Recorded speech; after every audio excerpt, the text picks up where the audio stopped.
Sourou-Mess par une nuit religieuse, parce que ça coïncidait à la période du Ramadan. À travers l'artiste Sourou-Mess, nous avons fait un spectacle de chant qui était vraiment extraordinaire. Alors, depuis hier, et ça finit aujourd'hui, nous sommes en résidence de création, en même temps un masterclass, comme l'a dit le professeur de Guitis, qui associe ballet classique et ballet traditionnel. Donc, c'est le rendez-vous du donner et du recevoir. Donc, au final, le mercredi, c'est-à-dire demain 17, vous aurez une restitution de ce masterclass, mais en même temps une présentation de la danse classique dans toute sa splendeur, avec le concours du ballet Bolchoï, où on vous invite à venir assister, et ça démarre à partir de 18h. Heure russe. Pile. Alors, toujours dans la programmation, nous avons cette particularité d'inclure également la toute petite catégorie. Donc, les enfants accompagnés bénéficient aussi de la programmation du théâtre à travers des spectacles dédiés aux enfants, aux tout petits. Donc, nous aurons pour le 24 avril, un acteur de la maison, un acteur du Sénégal, un acteur qu'on connaît très bien, qu'on ne présente plus, qui est Kader Pichinini, qui va nous présenter un spectacle remarquable aussi, dédié spécialement aux enfants, et surtout les écoles avec qui nous sommes en partenariat depuis plus de 5 ans maintenant. Alors, le 26 avril marquera également un événement particulier, parce que dans nos différentes disciplines que nous menons, il est bien également de valoriser ceux qui avancent, de pousser ceux qui avancent. Et la personne de Doucet, comme je dis, qu'on l'appelle affectueusement, avec son équipe, nous présenterons dans le cadre de leur événement Only Woman Hours une cérémonie de récompense dédiée spécialement aux leaders féminins, dédiée spécialement aux actrices de la culture et environ, qui se sont brillées durant cette année 2024. Et le 4 mai, nous aurons un concert dédié aux cultures urbaines, à travers un maestro qu'on ne présente plus, qui est Gaston Bandi Mike. Nous aurons un concert avec un cocktail piloté par Ken Menti au niveau du Grand Théâtre à partir de 20h. Dans le cadre de la Biennale de Dakar, du 15 au 16, nous aurons un cocktail remarquable où aujourd'hui on aura, comme l'a dit Oumou, l'exposition d'art avec Our Gallery de la Russie, lauréat du prix international Awards. Nous aurons également l'Afrofusion, qui est un collectif d'artistes qui milite dans les costumes, dans les tenues traditionnelles, et qui milite également dans le cinéma, qui auront aussi à exposer dans le cadre de la Biennale. Nous avons également un autre collectif qui s'appelle Duben, qui vont nous présenter une infrastructure à l'image du Baobab, qui vont nous présenter tout au long de la Biennale. Et l'événement exceptionnel autour d'un monument de la culture, un monument que nous célébrons tous les jours ici au niveau du Grand Théâtre, qui est Doudou Ndiaye Coumba Rose. Nous aurons, par le concours de Mosso, qui est producteur, engagé, entrepreneur, tout, quelqu'un que j'estime vraiment, qui va nous présenter un projet dénommé Etouker, qui sera question aujourd'hui de faire une projection de film, une animation, de la danse, mais en même temps un prix qui va être décerné à un lauréat à travers un concours qu'on va organiser durant cette soirée. 2 minutes, s'il te plaît, okay. Juste pour un intermède, pour permettre à nos artistes de partir, il faut qu'ils se préparent pour le travail de tout de suite. Et comme on ne voulait pas que la caméra soit bloquée sur votre discours, 2 secondes.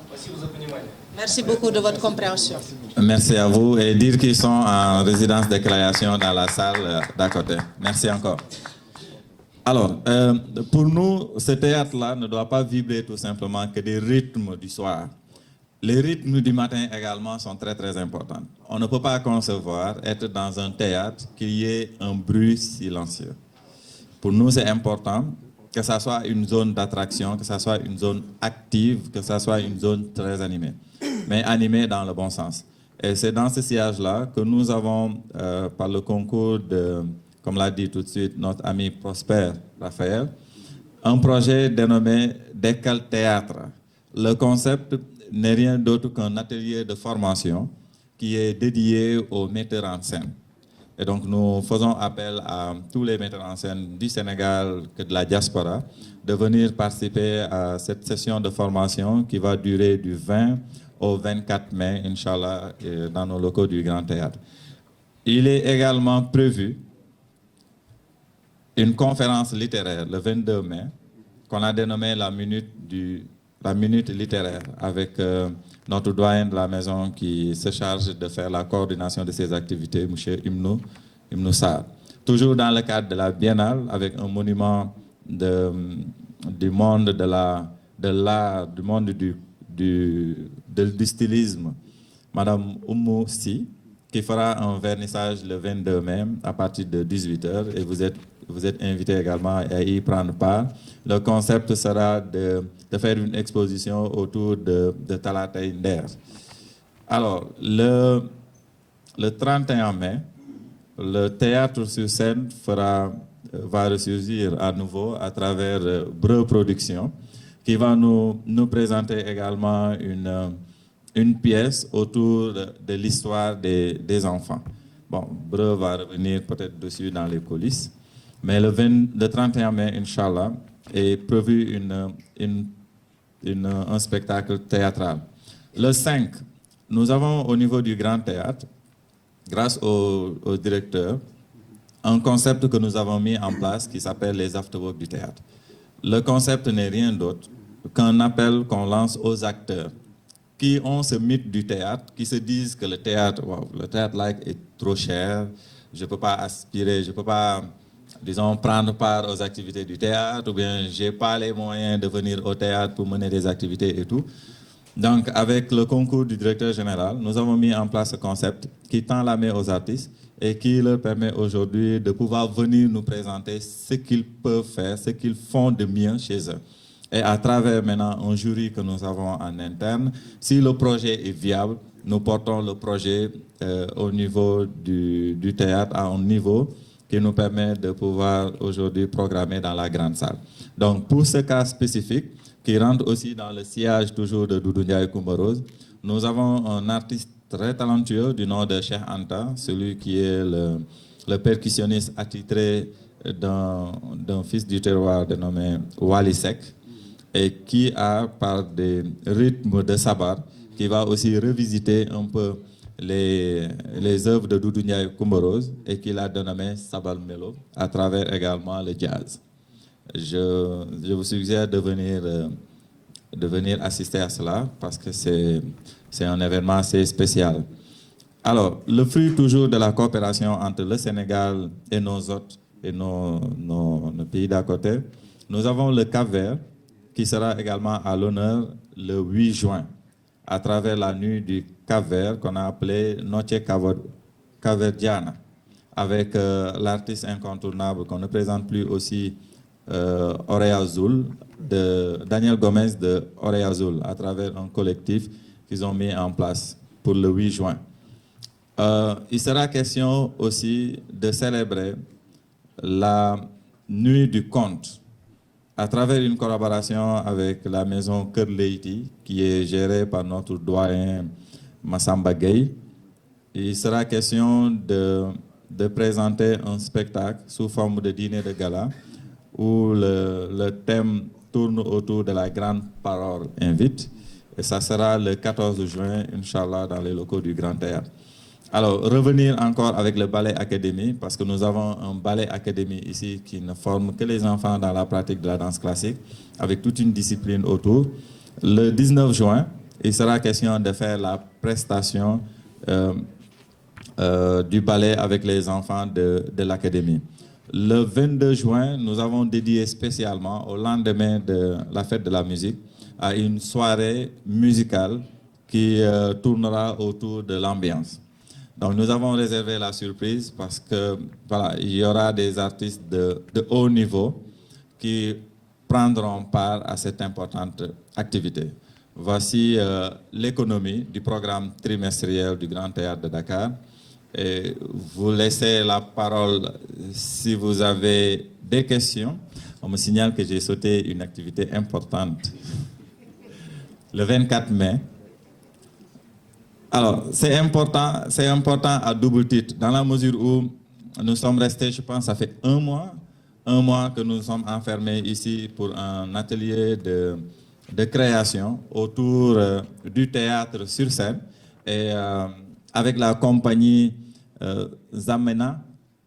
Wakango du Congo, de notre ami qui est juste à côté de nous. Nous allons présenter un spectacle qui s'appelle Au nom du Père, du Fils et de J.M. Weston. Bon, je garde le suspense parce que l'artiste est là, après il pourra rentrer dans les détails. Je vous remercie, nous vous remercions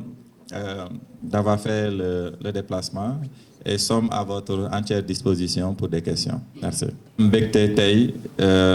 woo journaliste yi pour wan askan gi li nga xam ne moom leen mbëbët a def fii ci théâtre bi ñu àndikee ak suñuy naataango yi nga xam ne ñoom ñooy acteurs yi exécuter projet yooyu noonu. ñu commencer par li ñu tuddee la nuit, la grande nuit delloo njukkal ak benn soirée bi ñu fi organisé woon le 5 avril mu amoon sikkar nga xam ne tey képp kuy yëngu ci mbirum sikkar da nga ci assisté woon ak un public vraiment bi ñëwoon fekkee mbir bi mu doonoon spectacle bu am solo. ñu am benn partenariat bi nga xam ne moom la Sénégal ratifié à travers le Grand Théâtre ak suñuy naataango yi nga xam ne ñu ngi bitim réew di waa Russie mu doon programme boo xam ne chaque trimestre dañuy envoyé ay kàngam yi nga xam ne mbirum éducation dañ ci xarañ, mbirum fecc dañ ci xarañ, mbirum régie dañ ci xarañ, mbirum en tout cas lépp loo xam ne day tourner ci culture dañ ci xarañ lool. ñu nekk benn kuréel boo xam ne tamit dañu am daara bu mag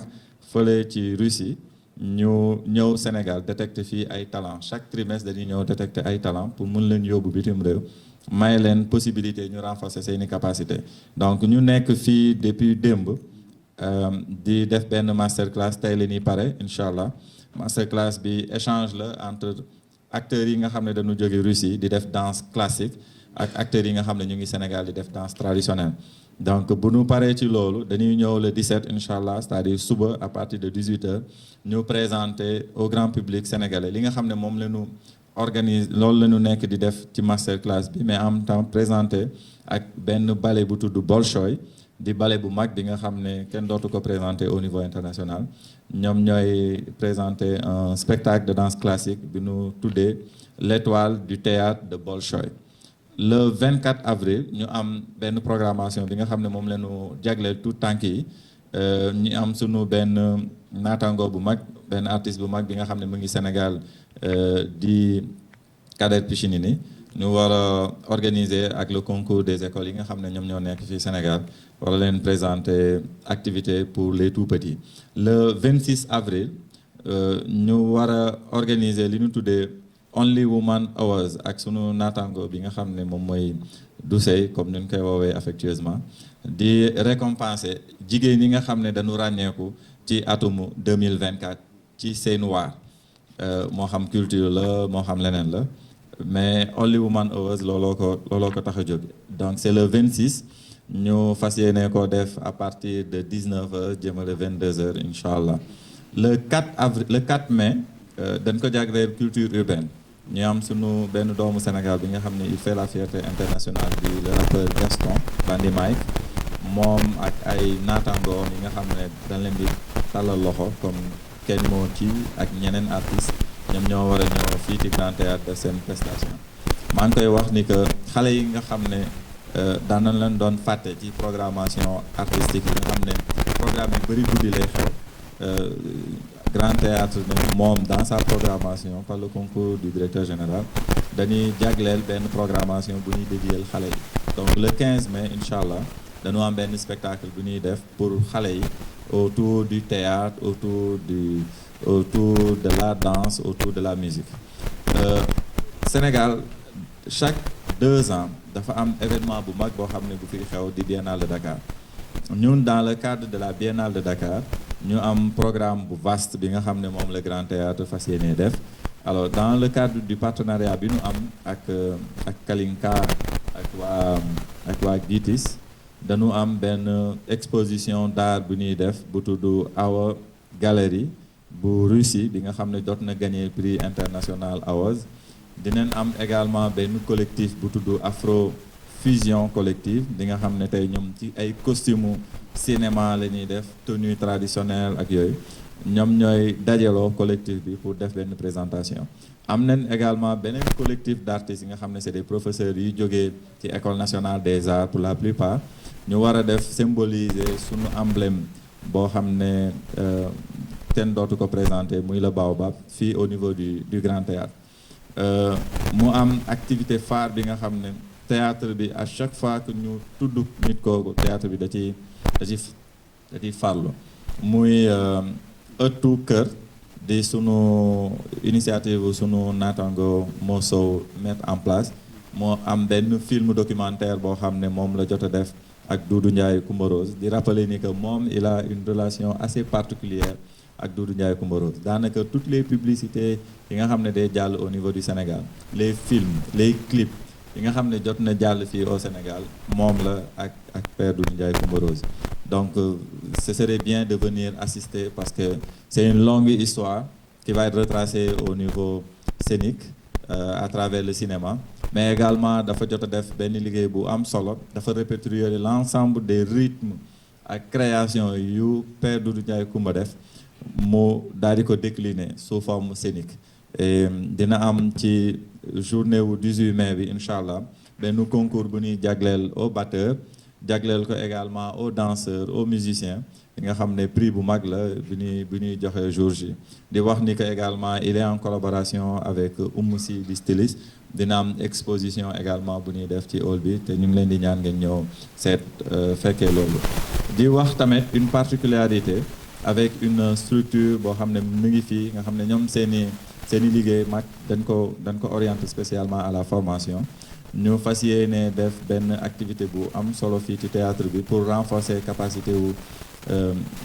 réalisateurs yi à travers benn atelier bu ñuy def autour de la comédie ak de l'art de la scène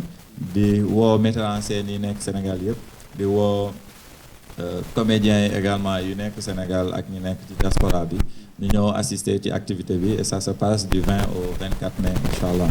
ñu am aussi dans la partie littéraire le 22 mai benn conférence publique bu ñuy def autour de la littérature à travers sunu doyen bi fi nekk di Ibnou Sarr incha allah nous comptons organiser le 22 mai lu ñu tuddee la minute littéraire toujours ci Biennale de Dakar ñu am sunu maman sunu jigéen bi nga xam ne kenn dootu ko présenter également ci discipline bi mu nekk di stylisme muy Oumou Sy fas yéene def benn vernissage bu mu tuddee regard sur le Nder donc mu war a doon un spectacle boo xam ne da koy def sous forme de à travers un vernissage bu muy def le 22 mai fii ci Grand Théâtre à partir de 18h donc le 24 mai incha allah def naa bii par fàttewu ma de le 24 mai ak compagnie Tanzamina waa Congo ak sunu naataango yi nga xam ne dañ fi nekkoon depuis 1 mois pratiquement di liggéey di gëstu autour de la thématique au nom du Père, du Fils et de J.E.M. Weston donc fas yéene nañu def benn restitution scénique ci liggéey bi nga xam ne moom lañ jotoon a def fii